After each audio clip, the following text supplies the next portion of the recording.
With the first pick in the 2016 NFL Draft, the Los Angeles Rams select Jared Goff, quarterback, California.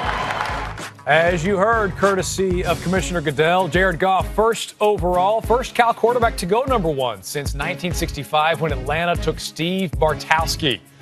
Welcome to Draft Grades Live, presented by Bud Light. I'm Mark Iztook with former Pro Bowl running back Maurice Jones-Drew on my right and our all-pro scout Daniel Jeremiah on my left. Guys, the players are finally picked. The draft is over. I know you worked hard to get to draft night. Now it's time for us to talk about the team's success and hand out some draft grades. We're talking NFC East and West, who passes and who fails. And we'll start off with this pick. You guys saw it up close and in person in Chicago. Not much of a surprise, but I guess the question is whether or not Jared Goff can be the guy to lead the Rams to success in Los Angeles. Your thoughts, MJD? No question. I think he's the guy. You know, a lot of people talk about the arms, the ability, and all those type of things.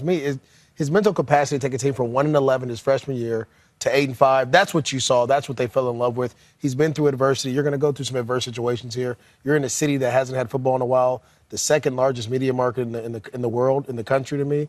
I think he's a perfect fit. He goes in, he doesn't feel the pressure, they win right away. But coming into this draft, a couple months ago, it wasn't like this was a consensus number one overall guy. So certainly the Rams took a risk trying to make a splash in Los Angeles. What do they get in Jared Goff as a quarterback? What tools does he bring to the table? Well, I've used the same word for him throughout the process, quick. He's got quick feet. He's got a quick release. He's got a quick mind. He's able to process things really quickly. Now, their offensive line is not one of the better offensive lines in the league. Now, I know people point to the stat that they weren't sacked all that much last year.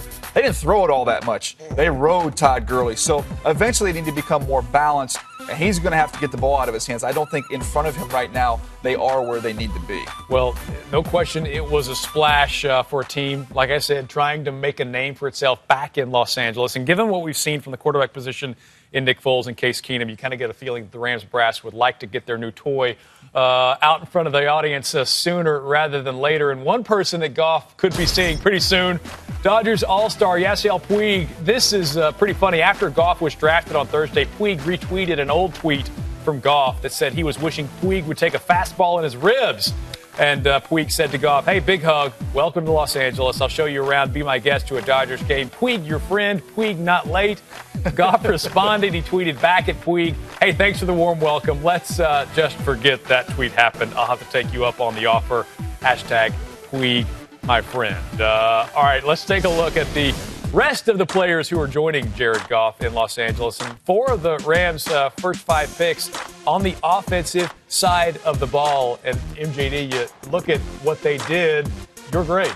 Well, I just really thought that they went out there and they put a lot of players around him, guys that he can get the ball out quick to. You see Farrell Cooper, a guy that I really love.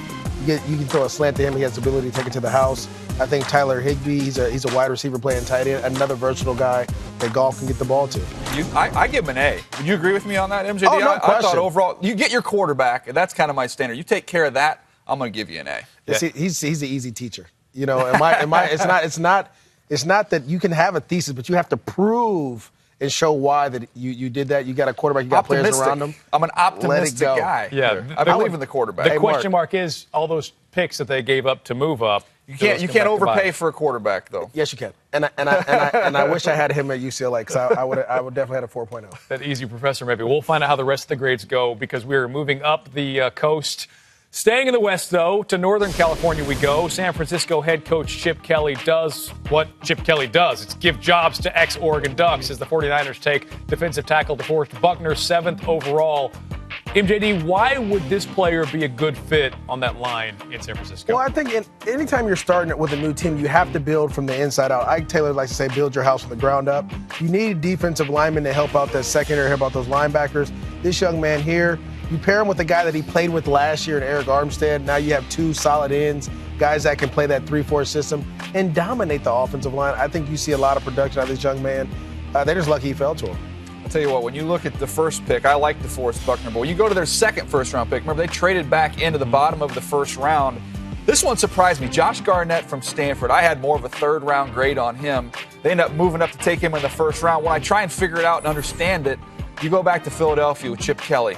the guard play there was really, really poor. And you probably look at that and say, okay, maybe that's one of the reasons why he's no longer in Philadelphia. He wanted to shore up the interior of this offensive line, and that's why he made the move for Garnett. No question that this Niners team needs some playmakers. Did they get playmakers throughout the rest of the draft as we take a look? Going defense, 4 out of their 5 top picks, hoping to boost a team that was 29th statistically in the league in 2015.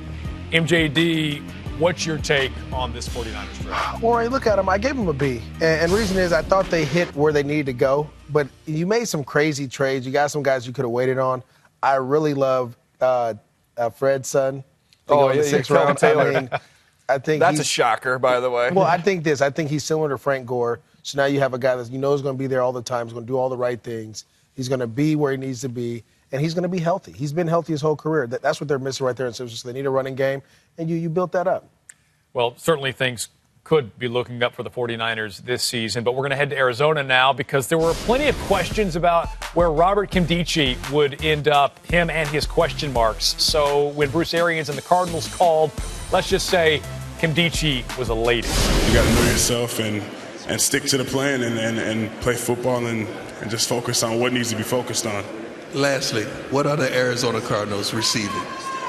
They're receiving one of the greatest players that's going to be in the future, and I'm so excited, man, about this moment, and I can't wait to go to war for these, man. I can't wait to go to war for these guys, man. I'm so excited.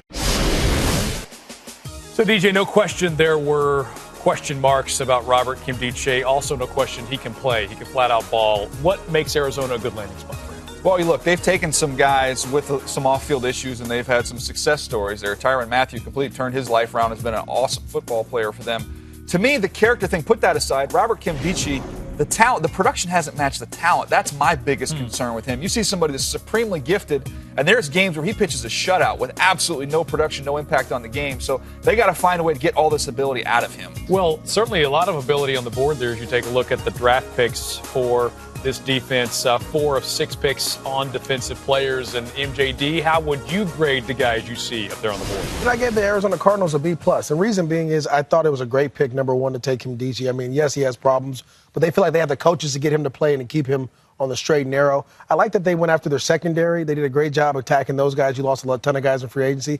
And then you got offensive linemen to protect your quarterback. We know Carson Palmer tends to not play well in the playoffs, so you got to do as much as you can to get him comfortable. I thought they did a great job of addressing those issues. Now you need your first rounder from last year, DJ Humphries, to show up. If you show up, then you have a great chance to do some really good things.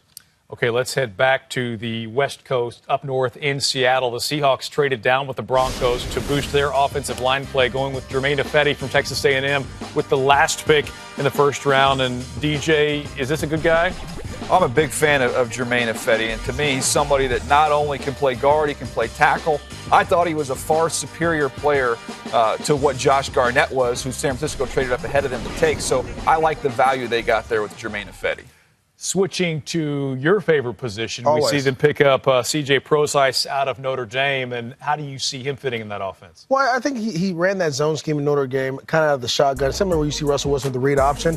I think what he has that a lot of people feel really, he has short area quickness, and he makes a lot of people miss in open field. Now, the ability that we all know, he used to play wide receiver, so now he's a mismatch. So now we can put him in that third down where Marshawn Lynch, we don't like to talk about, where he excelled when he played for Seattle. Now you get a guy similar to that. And plus, they drafted 2 other guys to kind of create a beast mode with the other draft picks. But you mentioned that was a little bit of a question mark because you saw production from Thomas Rawls last year, and then you look at the board here and you see how many guys are running backs. It seemed like there was no question Seattle saying this is what we want to do. Similar to what DJ says, he talks about quarterbacks. You need a quarterback. He's running backs. He's all in. In order to win a championship, you have to be able to run the ball. Seattle knows that better than anyone. That's why they went out and drafted 3 of them. They got a lot of RBs, so I'll give them the B. I'll give them a B for that. That was a nice little segue there. Appreciate that. That's a solid B. It's a pass. B? That's a passing grade there for you. So if you do the homework and you turn in all your stuff on time and you write a great paper, you get a B. But if you just give me like a one-word answer, you get an A. I don't get it. Professor. That was a B. It was a solid paper. There were a couple grammatical errors in that paper. A couple of red marks on there, but overall, still a passing grade for them. All right, well, so when we look back through the rest of the NFC West, out of the entire division, guys, what was the best pick for you? I'll start with you, DJ. Well, I like Farrell Cooper, To me, this is Pharoh Cooper, a guy, I know we've heard different comparisons. When I watch his running style there, ends up going to the 49ers, his running style reminds me of an Anquan Bolden. And like Anquan Bolden, played multiple positions, had a quarterback background, would take some Wildcat snaps. To me, the guy's just a football player. You got somebody that can create and make plays on his own, and the toughness he brings, I'm a big fan of that one.